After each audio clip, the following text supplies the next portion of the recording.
दोस्तों नमस्कार, आदाब, सत श्री अकाल। चैट विद सुरेंद्र वत्स के नए एपिसोड में आप सबका स्वागत है। दो लाइनों से शुरुआत करता हूं।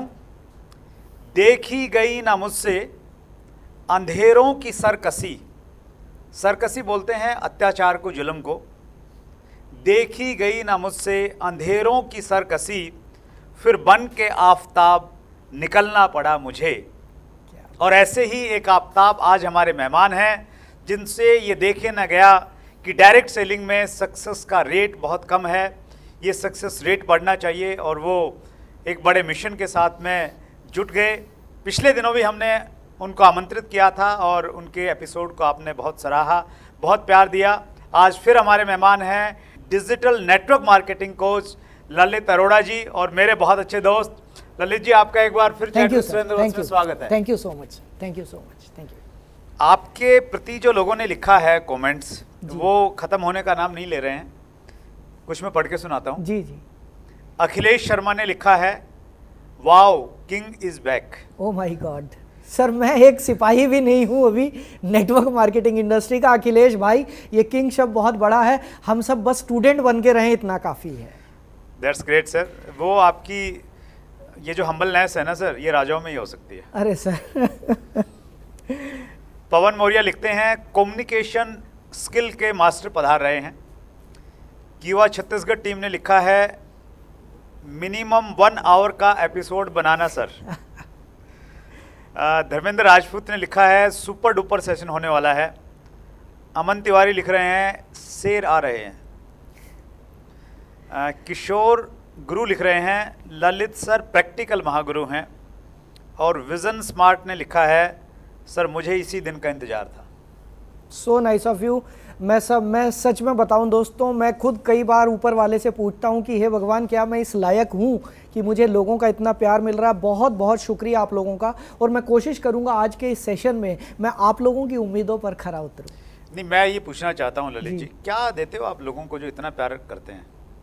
सर मैं प्यार देता हूं मैं ये जानता हूं कि हम जो देंगे वही मिलेगा। मैं सिर्फ प्यार बांटता हूं सर।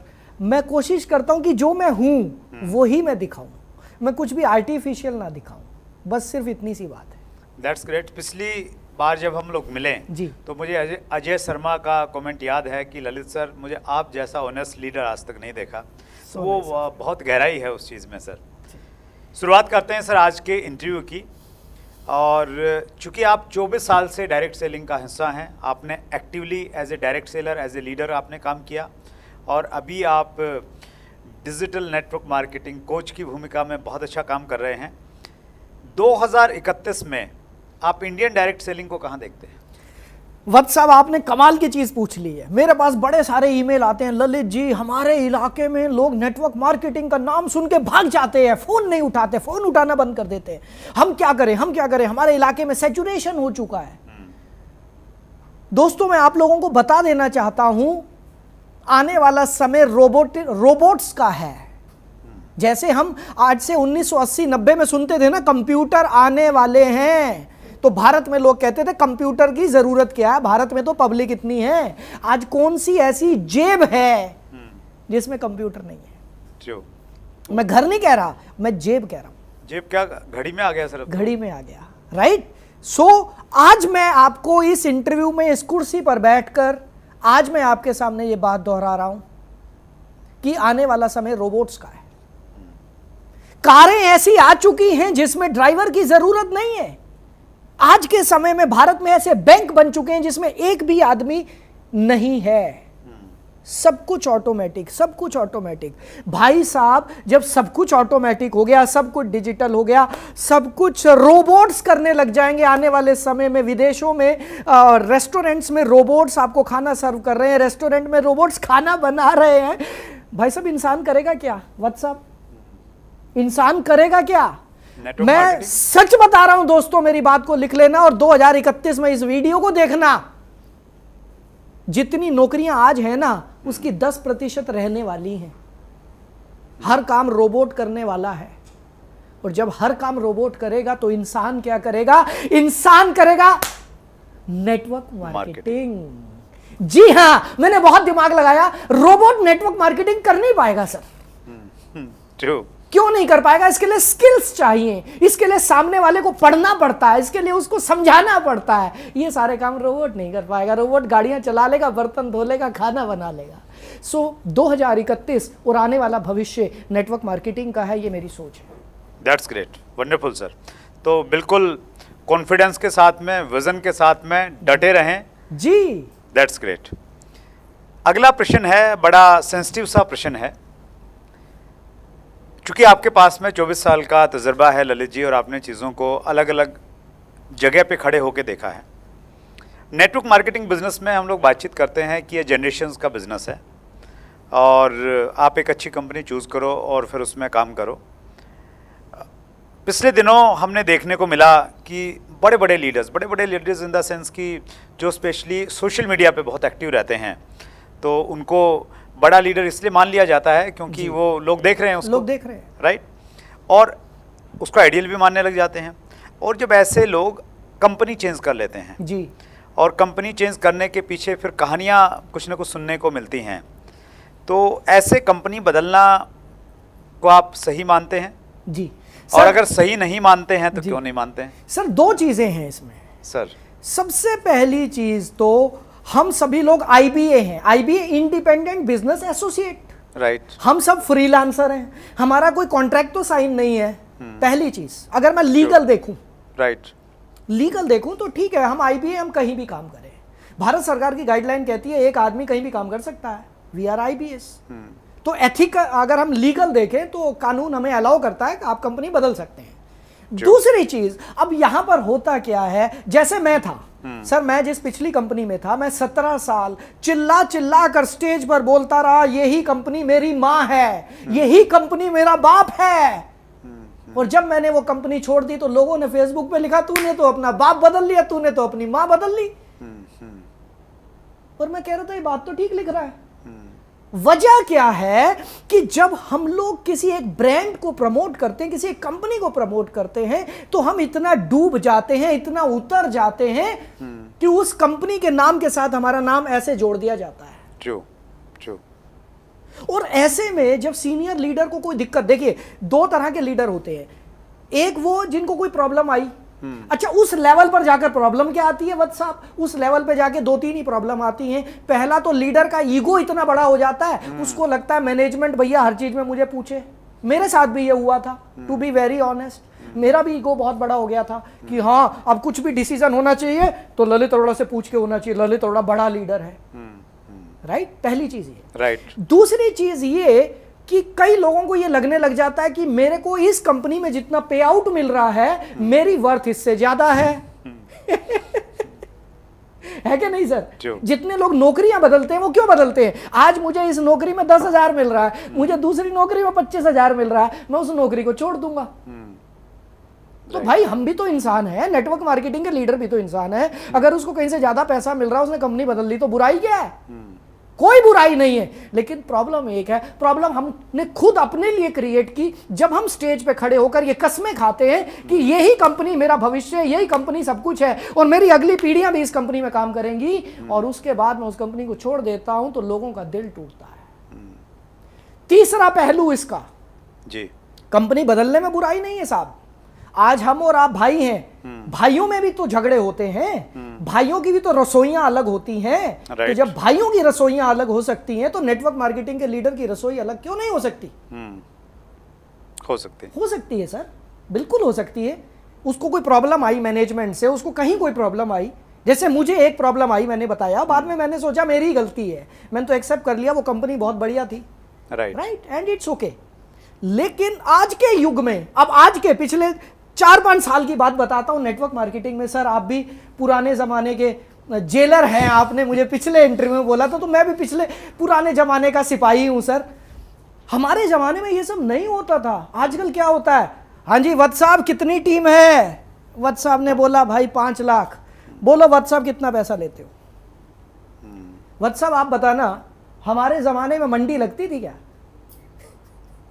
मतलब मैं तो बताऊं सर, इतने फोकस थे, हम तो मालूम ही था मंडी है या नहीं है, या है बिल्कुल, तो कहाँ आपने है। मेरे मुंह की बात छीन ली। हमें तो पता ही नहीं होता था कि लीडर बिकते होते हैं। ऐसा कभी होता, कभी इस दुनिया में होगा, कभी हुआ, हमें कुछ नहीं मालूम था। हमें यह पता था प्लान कर, फॉलो अप कर, अपनी टीम का ध्यान रख, दैट्स इट।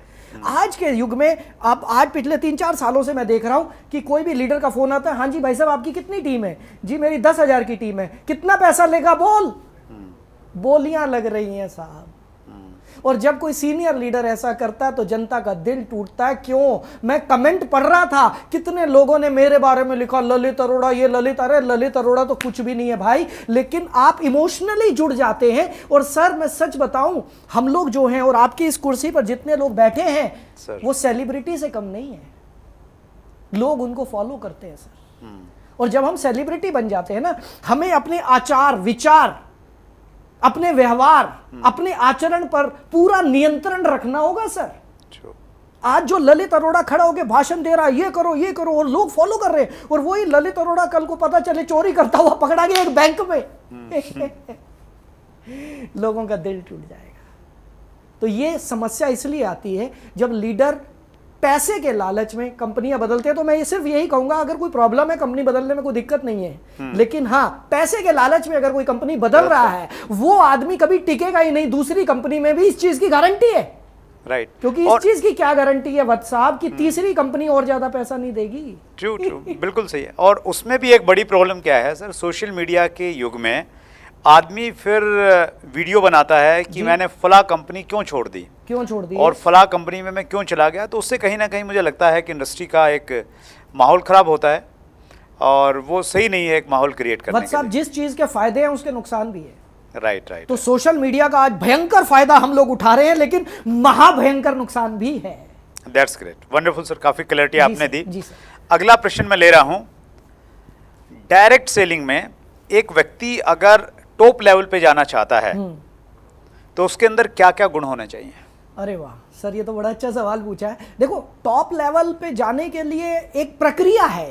राइट। ये कोई वो नहीं है, एक फॉर्मूला नहीं है, ये आप भी जानते हैं सर, आपको भी इतने साल हो गए। नहीं, प्रोसीजर तो है, फार्मूला भी है, लेकिन उसके लिए व्यक्ति के गुण क्या हो, फैक्टर क्या होना चाहिए? Yes yes. सबसे पहली चीज मेरे भाइयों सुन लेना, जितने लोग टॉप लीडर बनना चाहते हैं, सबसे पहला पॉइंट, आपके अंदर ईमानदारी होनी चाहिए। मैंने अपने 24 साल के एक्सपीरियंस में एक भी बेईमान आदमी को टॉप पर जाते हुए नहीं देखा है। क्यों नहीं देखा है वो मैं आपको बता देता हूं, क्योंकि बेईमानी करके ना आप किसी भी इंडस्ट्री में शायद कामयाब हो जाओ। मुझे बाकी इंडस्ट्रीज का बिल्कुल एबीसी भी नहीं पता। मुझे ये पता है नेटवर्क मार्केटिंग में ना आप कमरे को बंद करके ना आप अपने अपलाइन को गाली दे दो, Right. और वही गाली 4 दिन के बाद आपका अपलाइन आपको बुला के बोलेगा तूने ये बोला था।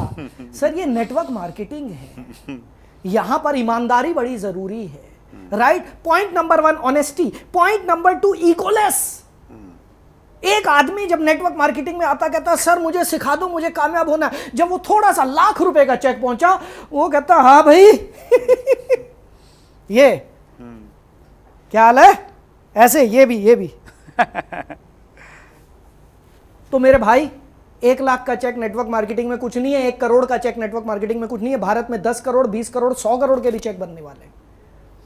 और मेरे सर एक बड़े अच्छे अजीज मित्र थे, आर दहिया जी, राम रतन दहिया जी, स्वर्गीय राम रतन दहिया जी, बहादुरगढ़ से। मैंने 2020 में ऊपर वाले के आशीर्वाद से वो मेरी टीम में थे, और उनसे मैंने बहुत सीखा। और वो एक बात बोलते थे, the biggest millionaire has not yet joint. लिख लेना इस बात को, the biggest millionaire has not yet joint.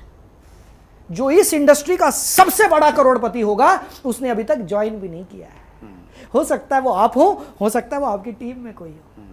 So sir कुछ नहीं पता, आप अपनी ईगो को कंट्रोल में रखिए, ईमानदार बने रहिए, टीचेबल बने रहिए, सीखते रहिए। आपको मैं बता दूं, ये जो ललित अरोड़ा आप लोगों ने लिखा गुरु, मैं तो गुरु के तिनके के भी बराबर नहीं हूं, लेकिन मैं ये बता दूं आज भी मैं अपनी सेल्फ एजुकेशन पर 2.25 लाख रुपया महीने का खर्च करता हूं सर। क्या बात कर रहे हो? जी हाँ, मैं इंटरनेशनल ट्रेनर से ट्रेनिंग लेता हूं। मेरे जो पब्लिक स्पीकिंग के मेन कोच हैं, ही इज ब्रेल सिंगर, जो रॉबर्ट टी कियोसाकी के कोच हैं, लेस ब्राउन के कोच हैं, उनसे मैं पर्सनल ट्रेनिंग लेता हूं सर। मैं आज भी 2.25 लाख रुपए अपनी एजुकेशन पर हर महीने खर्च करता हूं। मुझे पता है इससे बड़ी कोई इन्वेस्टमेंट ही नहीं है। मुझे पता है इससे बड़ा प्रॉफिट मुझे कहीं से मिल ही नहीं सकता। सीखने पर ध्यान दीजिए और सबसे बड़ी बात सीखते रहिए, सीखते, और जो सीखते हो उस पर इंप्लीमेंट करना जरूर। कई लोग खाली यूट्यूब देखकर करोड़पति बनना चाहते हैं। भाई यूट्यूब से एजुकेशन ले लो, पर उस पर काम तो करना पड़ेगा मेरे यार, फील्ड में तो जाना पड़ेगा, प्लान तो करने पड़ेंगे, फॉलोअप तो करने पड़ेंगे, ट्रेनिंग तो करनी पड़ेगी। सो ये 4 चीजें कर लोगे ना, काम हो जाएगा। That's great. मैं इसको रिपीट करूं, सबसे पहले ऑनेस्टी, ईमानदारी, ट्रांसपेरेंसी पूरी तरह से रहनी चाहिए।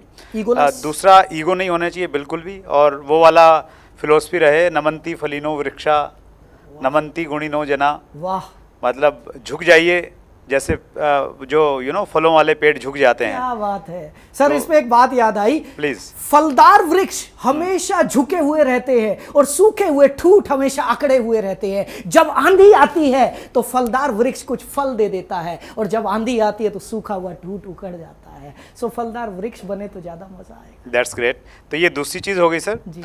और तीसरा आपने बोला टीचेबिलिटी, सीखने के लिए हमेशा तैयार रहें, और अपना एग्जाम्पल आपने दिया, उसके लिए इन्वेस्ट करना पड़े तो बेस्ट इन्वेस्टमेंट हो सकती है। सर इन्वेस्टमेंट के बिना होगा नहीं। ये जितने लोग फ्री में सीखना चाह रहे हैं ना, सब कुछ सुन लेना मेरे भाई। बचपन से लेके आज तक पढ़ाई पे खर्चा हुआ है और अभी भी करना पड़ेगा। आज तक आपने उस चीज पे खर्चा किया जो कभी काम नहीं आई। साइन थीटा कॉस थीटा मेरी जिंदगी में तो आज तक काम नहीं आए, है ना। अब हम आपको बिजनेस एजुकेशन दे रहे हैं, पैसा खर्च करना सीख लो सर। That's great. और चौथी चीज बताई आपने, जो सीखा है उसको इम्प्लीमेंट करना, अपने व्यवहार में, अपने काम में लेके आना। Yes, that's great, wonderful sir. अगला प्रश्न मैं ले रहा हूं सर, मैं रैपिड फायर क्वेश्चंस आपसे पूछूंगा। उससे पहले कुछ व्यूअर्स के क्वेश्चन लेता हूं। बैठा बुलेट प्रूफ पहन के वो फायर करो। मैं लास्ट में लेता हूं सर उसको। चलो पहले लेता हूं मैं। Right, as you wish. इनके संक्षेप में मुझे रिप्लाई मिलेंगे, थोड़ा अच्छा रहेगा। बुलेट की तरह चलेंगे हम लोग। Any regret of your life, कभी अफसोस होता है यार ये नहीं किया? नहीं सर। अगर ये सवाल आज से 3 साल पहले, 4 साल पहले मेरे से पूछते तो मैं अपने रिग्रेट्स गिनवाता, बट आज के समय में सर मेरे को लाइफ का कोई रिग्रेट नहीं है। परमपिता परमात्मा ने इतना कुछ दिया है जिसके लायक शायद मैं नहीं था, क्योंकि मेरी जिंदगी में जो बुरा समय आया आज उसी के वजह से अच्छा समय आया। वहां से जो लर्निंग मिली, वहां से जो टीचिंग्स मिली, वहां से जो जिंदगी को मोड़ मिला, उस समय मैं रोया, ये क्या हो गया मेरी जिंदगी में, ये क्या हो गया। आज बड़ा खुश हूं। There are no regrets at all. मतलब ग्रेटिट्यूड इतना है, रिग्रेट का स्थान ही नहीं है। रिग्रेट का तो मतलब ही नहीं। मेरी पूरी जिंदगी, आपकी पूरी जिंदगी, हमारी टीम की पूरी जिंदगी परमपिता परमात्मा ने लिखी है, और वो तो कभी गलत लिख ही नहीं सकता। That's great. Toughest time of your life, सबसे मुश्किल समय कौन सा था? सर बड़ा मुश्किल समय था जब मैंने इस इंडस्ट्री को ज्वाइन किया। जेब में पैसे नहीं होते थे, फॉलो अप करने जाना होता था तो बसों में विदाउट टिकट बहुत बार सफ़र किया, ट्रेन के टॉयलेट में बैठ के बहुत सफ़र किया। पूरा दिन पैसे नहीं होते थे कि एक समोसा खा पाए, कोशिश करते थे एक समोसा खा ले। सो लाइफ में वो जो समय था ना, स्ट्रगल का जो टाइम था, वो उस समय मुश्किल लगता था। आज लगता है कि वो अच्छे के लिए था। ध्यान से सुन लेना सारे, अगर आपकी जिंदगी में भी ये हो रहा है कि आप पूरा दिन भागते हो, दौड़ते हो, जेब में पैसा नहीं होता है, फिर रात को सोचते हो यार मैं नेटवर्क मार्केटिंग क्यों कर रहा हूं, तो भाई ध्यान से सुन लेना मेरी बात। हम सबके साथ भी ये हुआ, और आज हम लोग जो इस कुर्सी पे बैठे हैं, व्हाट्सएप आप भी और मैं भी, उसी स्ट्रगल की वजह से बैठे हैं। सो मुझे लगता है लाइफ का वही मुश्किल समय था। एक मुश्किल समय वो था जब मैंने कंपनी को, नेटवर्क मार्केटिंग को रिजाइन दिया। मैं कमरा बंद करके बहुत दिन रोया कि मेरे तो खून यहां से काटोगे तो यहां से खून पता नहीं निकलेगा कि नहीं निकलेगा, नेटवर्क मार्केटिंग निकलेगा। लेकिन शुक्र है परमात्मा का कि मैं उसी इंडस्ट्री में हूं। That's great sir. Happiest moment of your life? Sir क्या क्या पूछ रहे हो आप। Happiest moment of the life, सबसे अच्छा कब लगा? सर देखिए, अगर मैं ये बोलूं कि मैंने जब ये खरीदा वो खरीदा तो खुशी मिली नहीं मिली। जब बड़ी गाड़ियां खरीदी खुशी मिली नहीं मिली। जब बड़ा घर खरीदा खुशी मिली नहीं मिली। मेरी जिंदगी की सबसे बड़ी खुशी, सर एक बार मैं अपनी टीम के किसी से मिलने यूपी के एक गांव में गया। मुझे गांव का नाम नहीं याद। शाम का समय था, बहुत इंटीरियर में जाके गांव था। वहां गाड़ी भी कैसे पहुंची, मुझे तो लग रहा था ये भारत का अंत है यहाँ पर, इसके बाद पता नहीं आगे भारत का नक्शा भी है या नहीं। ऐसी जगह पर गांव था और दूर दूर तक कुछ नहीं, वहां पर एक झोपड़ी। अच्छा। और हम मिलने गए अपने लीडर से, और मैं उसके बारे में ज्यादा नहीं जानता था। ये बात है आज से 7-8 नहीं 12-13 साल पहले की। राइट। साहब मैं उनके घर में उतरा, मेरे साथ एक और लीडर था जो मुझे रास्ता बता रहा था, पास के गांव का था। झोपड़ी देख के बड़ा मन में हुआ कि ललित क्या तू सही काम कर भी रहा है कि नहीं कर रहा है, क्या तू ये नेटवर्क मार्केटिंग सही कर भी रहा है कि नहीं। ये लड़का तेरे साथ 2-3 साल से लगा, ये झोपड़ी में रह रहा है, तू बड़ी गाड़ी में घूम रहा है। ये सारे सवाल मन में आ रहे थे। इन सवालों के बीच मेरे साथ जो वो लीडर था उसने दरवाज़ा खोला और मैं अंदर गया घर के। शाम का ही समय था, बल्ब अभी जला नहीं था, कच्चा घर था सर, मिट्टी का फर्श था, एक मंजी, वो हम पंजाबी में मंजी बोलते हैं, खाट, एक खाट थी साइड में, और वहां पर एक बुजुर्ग औरत बैठी थी और नीचे एक दरी बिछी हुई थी, क्योंकि उनको पता था मेरे को आना है, दरी बिछाई हुई थी। वहां पर मेरा एक लीडर और उसकी बहन बैठी हुई थी। अच्छा। सर ये जिंदगी में ये घटना शायद कभी नहीं भूल पाऊंगा। मैं गया, मैंने पैर छुए, हम लोगों की आदत है सर बुजुर्गों के पैर छूने की। बैठ गया जमीन पे, वो बोले नहीं जमीन पे नहीं, आप मंजी पे ही बैठोगे मेरी मम्मी के साथ। मैं कहा नहीं, मैं नीचे ही बैठूंगा। नीचे बैठा, सर रोंगटे खड़े हो रहे हैं ये सोच के भी। उस लड़के ने मुझे बताया कि सर मैं जब आपके साथ ज्वाइन करने गया था आपकी कंपनी में नेटवर्क मार्केटिंग, उससे कुछ दिन पहले मेरा एक छोटा भाई था, बहुत छोटा, शायद मुझे पता नहीं कितने साल का था उसका छोटा भाई। उसके छोटे भाई को बुखार हो गया था और वो तपते बुखार में, रात को बारिश आ रही थी, अंधेरा जैसे हम फिल्मों में देखते हैं, आंधी बारिश, और वो हॉस्पिटल लेकर गया उस बच्चे को, और हॉस्पिटल वाले ने लेने से मना कर दिया, उसके बाद पैसे नहीं थे। सरकारी हॉस्पिटल बहुत दूर था। वो वहां पर हाथ पैर जोड़ता रहा, मैं कल तक पैसे ले आऊंगा, मेरे भाई का इलाज कर दो, मेरे भाई का इलाज कर दो। हॉस्पिटल ने मना कर दिया और उस रात को उसके हाथों में उसके भाई ने दम तोड़ दिया। जानते हैं सर कितने रुपए की कमी की वजह से? 2000 रुपए की कमी की वजह से। मुझे ये कहानी नहीं पता थी, मैं उनके घर गया, उसने मुझे बताया, सर बैठो, सर जिस दिन मेरे भाई की डेथ हुई थी तीसरे दिन मुझे ये कंपनी मिली थी। मैं कहा मुझे और बता। कहता सर मेरी माँ पलंग पर थी, कई सालों से इसका इलाज नहीं हो पाया था और हम दिन गिन रहे थे, दवाई के पैसे नहीं थे। मैं कहा फिर क्या हुआ? कहता है मैं आपकी टीम में ज्वाइन किया, हमने काम करना शुरू किया, दौड़ते थे, भागते थे, बस उम्मीद यही थी कि मेरी माँ ठीक हो जाए। चेक आने शुरू हुए, मेरी माँ को मैंने प्रोडक्ट दिए, कंपनी के हेल्थ केयर के प्रोडक्ट थे, उसका इलाज कराना शुरू किया। शायद 6 या 7 साल के बाद उसकी माँ खड़ी हुई पलंग से। अच्छा। और उसकी जो बहन बैठी थी साथ में, उसकी शादी बुक हो गई, शादी फिक्स हो गई, और उस लड़के ने कुछ 1000 रुपए घर में जमा कर लिए थे। और उसकी बूढ़ी माँ ने जब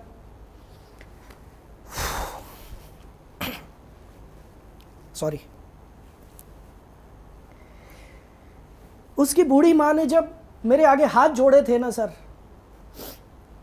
उस दिन मुझे लगा था कि मैं नेटवर्क मार्केटिंग सही कर रहा हूं। ये जो हम कारें देखते हैं, मर्सिडीज, BMW देखते हैं, ये सब हवा है।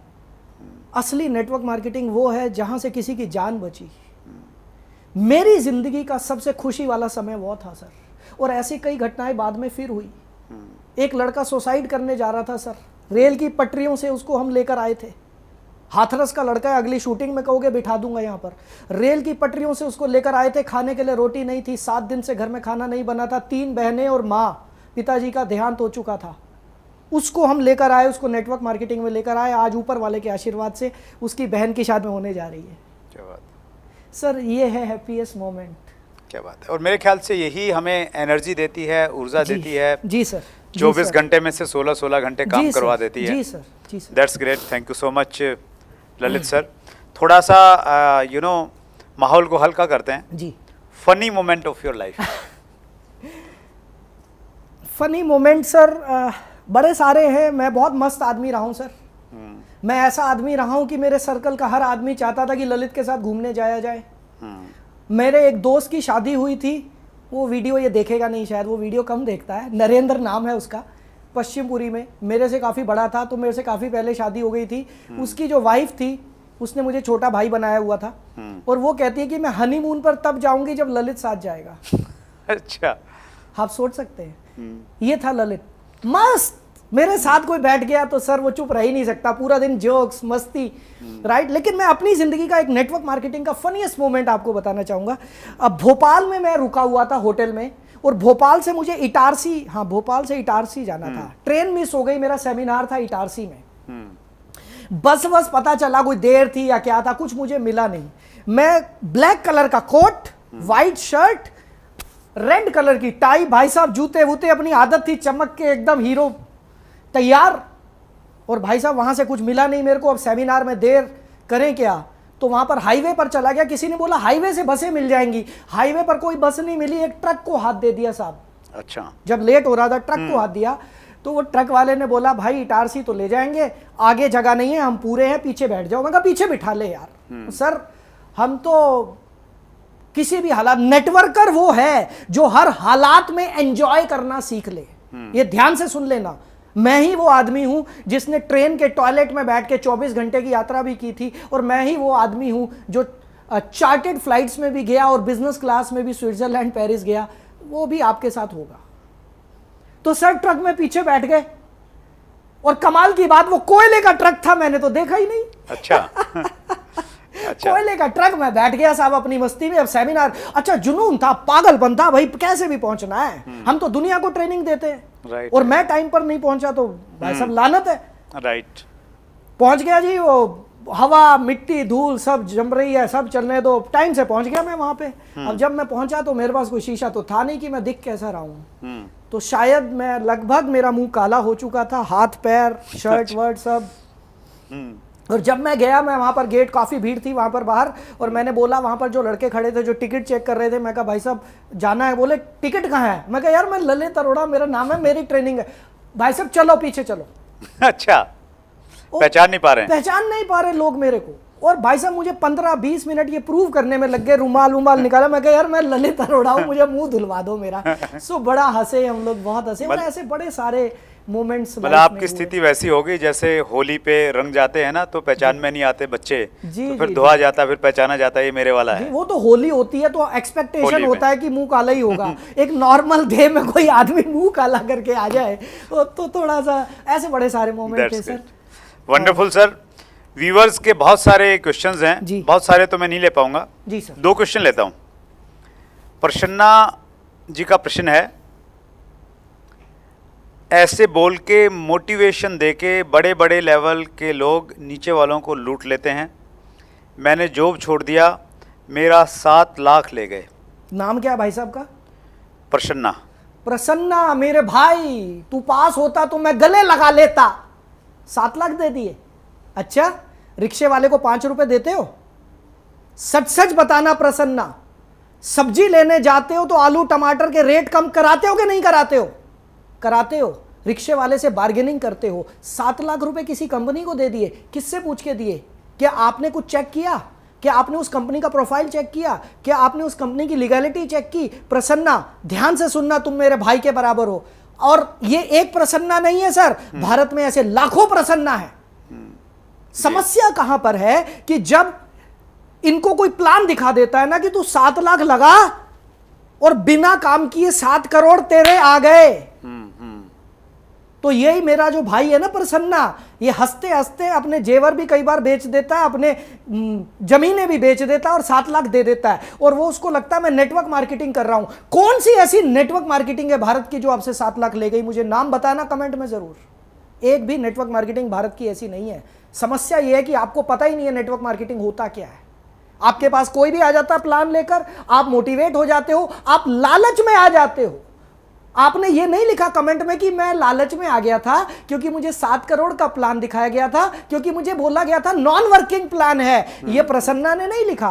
प्रसन्ना ने लिखा 7 लाख लेकर भाग गए। प्रसन्ना, क्या आप वाकई इतने सीधे साधे इंसान हो? कोई भी 7 लाख लेकर भाग जाएगा? मेरे भाई, नेटवर्क मार्केटिंग में इन्वेस्टमेंट नहीं करनी होती। आपने किसी इन्वेस्टमेंट कंपनी में पैसा लगाया, आपने किसी भी ऐसी कंपनी में पैसा लगाया जो नेटवर्क मार्केटिंग है ही नहीं, क्योंकि नेटवर्क मार्केटिंग में आपको प्रोडक्ट लेने होते हैं, और 7 लाख का प्रोडक्ट अभी तक तो भारत में कोई आया नहीं है, जब आएगा तब बात करेंगे। प्रसन्ना, आज के बाद ध्यान से सुन लेना, 1 रुपया भी लगाओ, पहले चेक कर लेना कि इस कंपनी को दे रहे हो। दैट्स ग्रेट सर, बहुत बढ़िया, बहुत क्लैरिटी दी। और इन्हीं चीज़ों की वजह से शायद नेटवर्क मार्केटिंग बदनाम है और कुछ भी लोग कर लेते हैं और कहते हैं कि नेटवर्क मार्केटिंग। सर हर चीज नेटवर्क मार्केटिंग है। सो प्रसन्ना, एक चीज ध्यान रख लेना कि हर चमकती हुई चीज हीरा नहीं होती और हर एक टोपियां घुमाने वाली चीज नेटवर्क मार्केटिंग नहीं होती। आप किसी ना किसी वो मनी सर्कुलेशन में फंस गए होंगे, आप किसी ना किसी अजीब चक्कर में फंस गए होंगे और आपको बोल दिया नेटवर्क मार्केटिंग। नेटवर्क मार्केटिंग क्या है ये आप पढ़ लीजिएगा गाइडलाइंस में, और कुछ भी पैसा इन्वेस्ट करने से पहले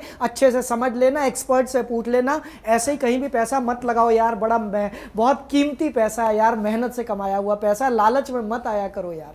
thank you so much Lalit sir. Last प्रश्न ले रहा हूं, डिजिटल MLM RB सिंह का प्रश्न है जी। डिजिटल के गुरु आ रहे हैं, जो नेटवर्कर शुरुआती दौर में हैं उनके लिए डिस्काउंट करवा देना ताकि वे आगे बढ़ सकें। पूरी उम्मीद है वत्स जी कोर्स को डिस्काउंट करवा देंगे। तो ये लोग हमारे से उम्मीद रखने लग गए हैं। अभी मैं बोल रहा था कि हम पैसे कम कराते हैं आलू वाले से, रिक्शे वाले से, और अब ललित अरोड़ा वाले से भी, डिजिटल नेटवर्क मार्केटिंग वाले से भी कम करा रहे हैं। एंड इट्स ओके, ये आपका प्यार है मेरे दोस्तों। मैं इस प्लेटफॉर्म पर आया हूं और मैं आपको बता दूं ये मेरी ज़िंदगी की एक बहुत बड़ी अचीवमेंट है कि आज इस कुर्सी पर मैं बैठा हूं और वत्स आपके सामने बैठा हूं। ये मेरे लिए एक आशीर्वाद से कम नहीं है। और डेफिनेटली आपने चैट विद सुरेंद्र वत्स के प्लेटफॉर्म पर आपने कुछ बोला तो वो पूरा होगा। सो वत्स साहब, ऐसा है, मेरा जो कोर्स है उसकी मार्केट वैल्यू 80,000 रुपए है और मैं 7,999 प्लस GST में देता हूं लोगों को अपनी वेबसाइट पर। लेकिन जो लोग मेरी ब्लू ओशियन प्रोस्पेक्टिंग वाला प्रोग्राम अटेंड करते हैं, सिर्फ उन लोगों को मैं 3,499 प्लस GST में देता हूं। लेकिन आपके प्लेटफॉर्म के लिए सर 3,499 में भी आप 10% और कम कर दीजिए, इट्स ओके। बस ये वादा आपको करना होगा कि आप ध्यान से सीखेंगे, समझेंगे और उसको इंप्लीमेंट करेंगे। मतलब हम इसको यूँ समझें कि आपके वहाँ से कोई कोर्स खरीदेगा तो 349 प्लस GST में, 3,499 प्लस GST, 3,499 प्लस GST, और नीचे वो डिस्क्रिप्शन में जाके लिंक पे क्लिक करेगा तो उसको 10% और डिस्काउंट मिलने वाला है। और ये हमारे व्यूअर्स डिजर्व भी करते हैं सर, लर्निंग कम्युनिटी है। बिल्कुल करते हैं। That's great sir. और मैं ये भी बता दूं कि ये 7 कोर्सेज का बंडल है और इसके साथ 52 वेबिनार्स देता हूं। 52 वेबिनार्स, मेरे एक वेबिनार की कीमत 1,000 रुपए है। 52,000 के वेबिनार्स आपको साथ में फ्री मिलते हैं, क्योंकि आपको हैंड होल्डिंग भी चाहिए, आपको गाइडेंस भी चाहिए। जब आप इन चीजों को इंप्लीमेंट करेंगे जाकर, तो भाई मुश्किलें तो आएंगी, चिंता मत करो, हम लोग आपके साथ हैं। That's great Lalit sir. पिछला इंटरव्यू में हमने बहुत इंजॉय किया था, बहुत लंबा इंटरव्यू था, और इस बार बहुत आपके पास में, मतलब आपकी हर बात में कुछ ना कुछ एजुकेशन निकलती है, और जो एक्साइटमेंट है, आपका जो उत्साह है, वो अल्टीमेट है सर। अगले इंटरव्यू में मैं आपसे पूछूंगा कि आप किस प्रकार के भोजन का इस्तेमाल करते हैं, कौन कौन से पोषक तत्व आप ग्रहण करते हैं। लेकिन पोषक तत्व आपने देख लिया, अभी 3 डिब्बे रखे हुए हमने खाए हैं। अगले इंटरव्यू में बातचीत करेंगे। आपने समय निकाला ललित सर, बहुत बहुत धन्यवाद। 4 लाइनें बोलना चाहूंगा इससे पहले कि मैं आपको धन्यवाद बोलूं। ये मैं लिख के लाया था सर। Please most welcome. और मेरी ना बड़ी समस्या है कि मेरे को शेर व शायरी याद नहीं होती है। नहीं, बताइए ना सर। तो लेकिन मैं 4 लाइनें आपको डेडिकेट कर रहा हूं, जो अभी तक लास्ट तक इस वीडियो को देख रहे हैं। ठीक है जी, दाद जरूर देना। भाई साहब शायरी कर रहा हूं पहली बार यार। राइट। सो टूटने लगे हौसले तो याद रखना, टूटने लगे हौसले तो याद रखना, बिना मेहनत के तक तो ताज नहीं मिलता।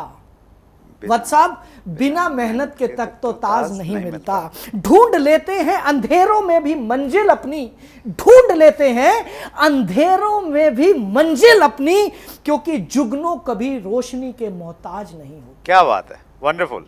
और मैं ये मानता हूं सर, नेटवर्क मार्केटिंग का हर लीडर एक जुगनू है, जो जहां जाता है रोशनी फैलाता है और वो बाकी लोगों को भी जुगनू बना देता है। और सच बताऊं तो ये सिर्फ नेटवर्क मार्केटिंग एकमात्र ऐसी इंडस्ट्री है जो कि भारत की बेरोजगारी को दूर कर सकती है। और यकीन मानना वत्स साहब, ये मेरा मानना है कि नेटवर्क मार्केटिंग एकमात्र ऐसा बिजनेस है जिसमें गुरु ग्रंथ साहिब, भागवत गीता, कुरान शरीफ, बाइबल, इन चारों में जो क्रक्स दिया गया है वो नेटवर्क मार्केटिंग में मिलता है। 2 ही चीजें सिखाई गई हैं सभी धार्मिक ग्रंथों में। और क्या सिखाया गया पता है? प्रेम।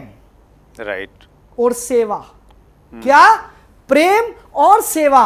हर धार्मिक ग्रंथ में दो चीजें हैं भाई साहब, और यही तो नेटवर्क मार्केटिंग में हम करते हैं सर। बिल्कुल सही है, बिल्कुल सही। प्यार, लोगों से जुड़ो, अपनी टीम से प्यार करो, अपने अपलाइन से प्यार करो, अपनी डाउनलाइन से प्यार करो, दिल से करना, चेक के लिए मत करना, दिल से करना, और सेवा करो। सेवा करोगे तो चेक बढ़ेगा sir. That's great, wonderful sir. पूरी एनर्जी भर दी आपने हमारे सभी व्यूअर्स में। एक बार फिर दिल की गहराई से बहुत बहुत धन्यवाद। बहुत बहुत शुक्रिया, thank you very much. Thank you so much. Comments करना मत भूलना। हेलो हेलो हेलो, मुझे कमेंट चाहिए, मैं पढ़ूंगा तभी दोबारा आऊंगा जब आपके कमेंट्स आएंगे। Thank you very much. Thank you so much sir. So ये थे Lalit Arora ji, digital network marketing coach, और आपके लिए एक बहुत शानदार ऑफर उन्होंने पिछली बार भी दिया था, अब भी दिया था। डिस्क्रिप्शन में हम लिंक डाल रहे हैं, जाइए देखिए, पहले समझिए उस कोर्स में आपको क्या क्या मिलने वाला है, और उसके बाद आप साइन कर सकते हैं। अगले मंगलवार को रात्रि 8 बजे फिर एक बड़ी शख्सियत से मुलाकात होगी। अपना ख्याल रखिएगा, बहुत बहुत धन्यवाद। अगर आपने अभी तक chat with Surendra Vats channel को सब्सक्राइब नहीं किया है तो अभी सब्सक्राइब करें और बेल आइकन दबाना ना भूलें, जिससे आपको आने वाली सभी वीडियोस की अपडेट सबसे पहले मिले और हमारी किसी वीडियो को मिस ना करें। वीडियो को ज्यादा से ज्यादा शेयर और लाइक करके अपना प्यार जरूर दें।